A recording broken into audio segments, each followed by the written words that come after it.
Hey everyone, it's Road to Retire, the channel where I try to retire early, pretty self-explanatory. And right off the bat, this is going to be a video where I talk about a lot of personal stuff that happened to me in 2023. So if you're not interested in that kind of stuff, by all means, you can click off the video.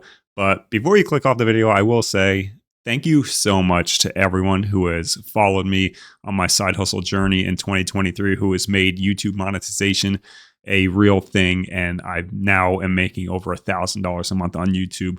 Thank you so much from the bottom of my heart to all of my subscribers out there. You have made 2023 very bearable, and that's what we're going to get into. 2023 has definitely been the craziest year of my life. So let's get into it. So just in terms of a side hustle perspective, I was able to monetize my YouTube channel around middle of April, and it has been nothing short of amazing. Thanks to all of you out there. I've made $5,500 from YouTube in the year of 2023.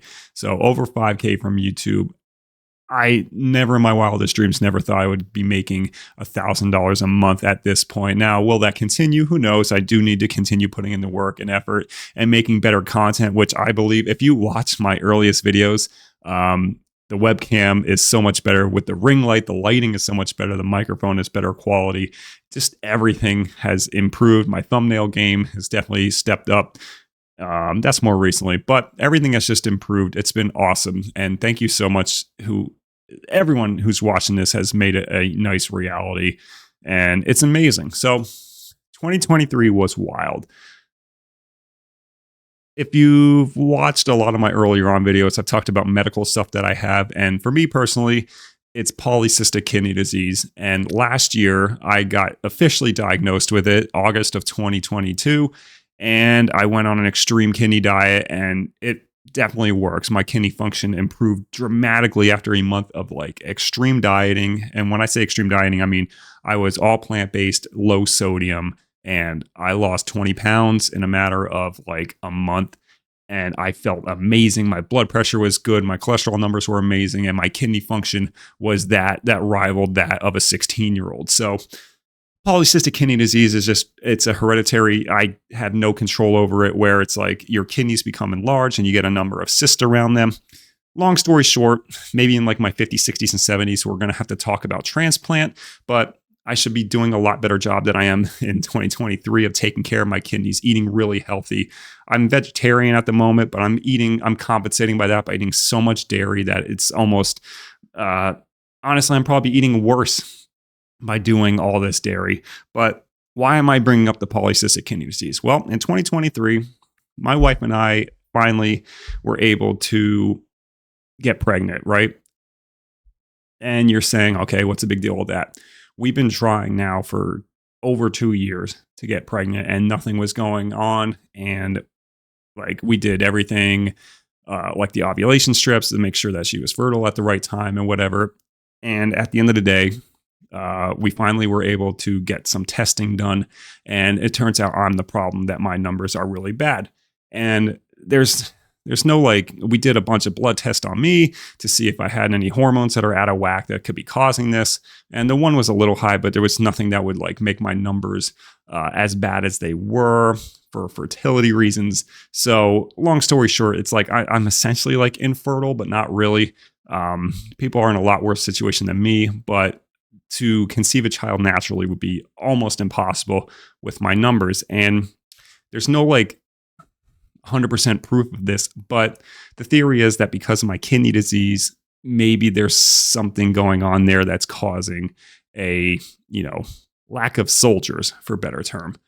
So that could be what's making me basically infertile. So my wife is pregnant by the miraculous and scientific IVF process, which is just basically they're taking my soldiers and sniper rifling it into her good egg. And luckily, we were able to get 2 healthy embryos. So we are expecting our first child in May of 2024. And then we do have one embryo that's frozen that we should be able to have another one.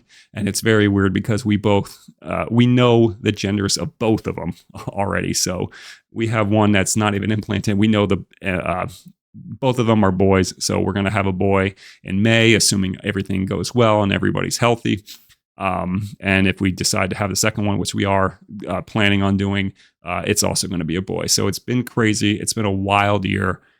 So many medical tests. I had to do so many genetic testing, blood testings. I had to get ultrasounds, testicular ultrasounds. That was very annoying. I had probably close to $10,000 in medical bills this year, all of it out of pocket. I mean, if you include what insurance paid and what I got billed, you're probably talking over $25,000 in medical bills just for all the genetic testing. And that's not even including the IVF process, which alone cost us out of pocket. It was like $8,000, but the process itself is around $30,000. So medically, this 2023 has been an insane year. And to just couple it with everything that's been going on medically, and I've documented this on this channel, but I lost my day job, my 9 to 5 job, and I was at that job as a reporting accountant for 5 years, and it was above and beyond my favorite job. I never wanted to leave that company, and I was so disappointed. It was kind of expected though. The company was performing financially horrendous for like over a decade now. Something needed to change, and they finally changed ownerships and everything, and a ton of white collar workers got laid off. So it's not like I was targeted or anything, and they were very generous with like severance opportunities if I stayed to the end of the year. Which ironically today would have been my last day with that company if I stayed through and didn't change companies. But, nobody likes losing a job. And it's not like I'm, playing victim here, because they were very nice with their severance package and, giving me an opportunity to stay with the company for an additional 6 months. So there's no ill will at all. And I still love that company very much. And I wish nothing but the best for all the people who gave me an opportunity there. Truly the best 5 years of my career. And I wish I was still there, but hey, it is what it is. We all have to move and adapt, and part of being a strong person is your ability to adapt and overcome. So I started a new day job in August of this year, and it's been quite an adjustment. It's a little bit of a career change. I'm going from like pure accounting to financial analyst, which is more budget side and like projections and just working for more day-to-day operational stuff. So although to the outside person who doesn't work in like white collar business world, it doesn't sound like it's much of a transition going from accounting to FP&A, but I can assure you that it is a big leap, and there are such vast differences. Accounting is everything by the book. FP&A, you're doing a lot of stuff, which is just like you're directly working with the COO, CFOs, and all that. And it can be a lot more stressful than accounting, because accounting is black and white. You know what you have to do. You know how it's supposed to be properly recorded. FP&A, there's a lot more gray area and a lot more like fudging room, which would sound better in theory, but I assure you it's not. Accounting is a much better gig. But I'm learning. I did want the career change because I didn't plan on getting my CPA, which would open me up to more higher paying accounting jobs. I didn't want to go that route. I did enough schoolwork. I had to bust my ass in college to keep a scholarship. I had to maintain a 3.5, and I'm not the most intelligent guy in the world, so it was a lot of work. I ended up getting a 3.7 GPA, able to keep my scholarship. But from that point on, I was just like, I am done with school. I hate school so much. I hate sitting there in the classroom. I don't know if it's my undiagnosed ADHD, but I hate schooling so much. So I busted my ass in school. I didn't drink at all. I did no partying, and I just hunkered down in the books, and I got my 3.7. I'm very proud of that, and able to maintain my scholarship. So I graduated school with only about $15,000 in student loans, which, looking back at it now, for a small state school that I went to, is still a lot. But at the end of the day, I know how many people have hundreds of thousands of dollars in student loans. So I'm very blessed to be in that position that I am. And this is going to be a raw video, so I'm not adding any music, and I'm taking a drink here. I don't want to edit this at all because I want it to be straight from the heart. There's no jump cuts or anything. I'm not editing this at all. This is a true to heart. And I'm just so blessed that everyone out there gave me a platform. I know this video is going to do horrendous. I'm lucky to get like 100 views on this video because, everyone follows me for side hustles and stuff. And if they get into, personal stuff like this, people don't care. But, this is cathartic for me. 2023 has been a wild year.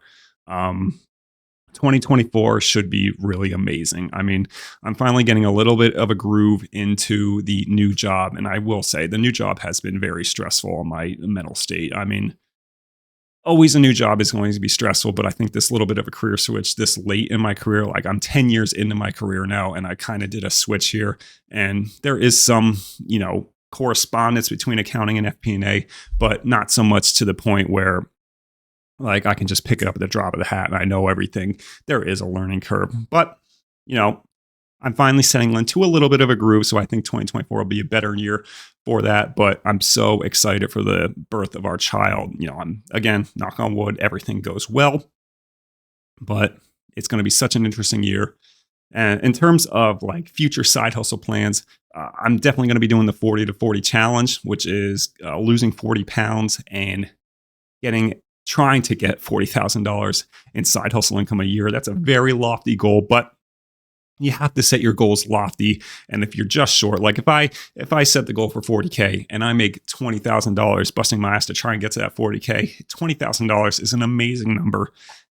And it's going to greatly help with my personal goals of like retiring or whatever. But the biggest part of this is going to be paying off my truck as fast as possible. And the truck was such a stupid financial decision for me. I owe over $60,000 on that thing because I got extra warranties and whatnot. But honestly, I've been driving it so much and I have no regrets. Financially, it was stupid, but for my mental state and my physical state as being a 6'5" male who has back issues and inflammation from kidney disease, um, getting into my cramped little two-door Kia Forte was just not going to happen long term anymore. And as I got older and older, I know fitting into that tiny little clown car was not going to cut it. So yes, the truck was a financially stupid decision, but like mentally, it has done so much for me. And I also have another long-term goal of mine to buy an ATV because I love ATV so much. And getting this truck, I can load the ATV onto there now and go to my friend's house who's trying to buy a lot of acres in the future and just ride and have a good time and hopefully bring my future boys on those kind of trips, and it'll be amazing. So that's another long-term goal of mine. So I have no regrets buying the truck, even though financially really stupid, especially for someone who touts they're trying to retire early, getting into a high interest yielding debt like this truck at such a high price. It's really stupid and counterintuitive, but for my mental state, it was just worth it. I'm tired of busting my ass on all these side hustles and having kind of nothing to show for it. I know I was paying down the house and saving up a lot of money, and that should be enough. But to have something tangible like that truck is just like a showpiece of, wow, look how far you've come with your side hustles that you were able to hopefully pay off this truck completely from side hustles. You kind of deserve it after all the crap you've been through in 2023. Have a little stress-free knowing that, I'm not driving my Kia, which has over 100,000 miles, into the dirt and probably going to break down on the highway and somewhere in the near future because the engine will probably explode because it's in one of those years where the Kia and Hyundai engines are just so shitty. I don't have to worry about that knowing I have a beautiful truck in my back pocket that I'm able to use. So I have no regrets about that. Just financially was very stupid and it adds a little bit more stress, but it's also a lot more motivating for me to get off my ass grind and make as much money as possible. I'm going to do that with the 40 and 40 challenge. I think, and I might regret this, I'm going to do daily shorts on the 40/40 challenge. That way I can keep my long form content on YouTube. Like if I want to do reviewing side hustles on dataannotation.tech and how it progresses for me and how my YouTube career progresses, I want to keep the long form content specifically on individual side hustles, while the challenges that I do, like paying off my truck as soon as possible and doing losing 40 pounds, trying to gain 40,000 in a year. I think that is a perfect formula for shorts. And I think it would be kind of, I mean, I might regret this later and I'm not going to hold myself to doing 365 videos shorts this year, but I really did enjoy doing the earn 10, save 10, walk 10 challenge. And that was like 16 or 17 days in a row before I lost my job and kind of had to switch mental states. I kind of enjoy doing the daily shorts and they don't get a lot of views, but it's something that I'm passionate about. I like doing kind of like the daily vlog thing where it's like, here's how much money I directly earned today. Here's what I ate to keep myself accountable. Here's how much I'm weighing. It puts a lot more accountability on myself, and I enjoy that. I enjoy having the pressure. So I will probably do my best to do daily shorts every single day. I can't guarantee they're all going to be bangers or nicely edited or whatever, but I do want to get out a short every single day on the 40 to 40 challenge because, to me, that's ultimate transparency. I can sit here like once a week or once a month on YouTube saying, here's how much I earn, but, you know, sometimes people enjoy seeing that, like, okay, today I earned $1 on Mechanical Turk, and I'm using that single dollar to help pay off my truck early. Like, sometimes people just need that. You need to see what I'm doing on a day-to-day basis to really get the full picture. I can come up here and say, wow, I made $2,000 a month in side hustles, and here's a recap, and it's all great and glory. But like, unless you see the daily grind, it's not really as fruitful. It's not really as meaningful, especially to me. It's like, it's cool to see the end result at the end of the month or whatever, but looking back on some of my daily shorts that I used to do for the earn 10, save 10, walk 10, those are enjoyable for me to watch and realize like what I go through on a daily basis to achieve my goals. So I'm going to try my best to do a short a day. I'm not going to, hold it accountable. I mean, maybe, everything goes well with like the birth of my son or whatever. I don't know if I'm going to be putting a video out that day, but who knows? Sometimes I go into psychotic mode with videos and I get into that grind where I want to do it because it's like motivating to myself or whatever. So we'll see. That's the plan. I want to do a daily short in 2024 every single day for the 40/40 challenge. And I want to do a long-term, like keep my long videos, basically what I've been doing, stuff like dataannotation.tech. If I get a new task on remote task, can I still make money on Mechanical Turk even though it's been going downhill? Stuff like that. It generates a lot of views for this channel. So if it ain't broke, don't fix it. It got me to where I am today, over like 14,000 subscribers, which is insane. Thank you so much. If you're still listening to this video at this point, you're amazing. You're the type of person that makes my goals and dreams a chance at reality. So thank you so much. I think this rant has gone on long enough. There's probably more that I did want to get at, but sometimes I just get on a topic and I start rambling. It's part of that undiagnosed ADHD that I always say that I have. You get me on something and my brain just goes a completely different direction. I start ranting and rambling on it. So if you watch this video, thank you so much, because I know this video is not going to do that well. I know it's not going to get a lot of views, but that's okay. Again, it's kind of therapeutic for me to describe everything that I've gone through this year, kind of look back and realize, wow, look how far I have come. But that's just going to motivate me more for the next year and hopefully future years beyond that. So if you watched this video, thank you so much. Hope you enjoyed it, and I'll see everyone in 2024. Peace.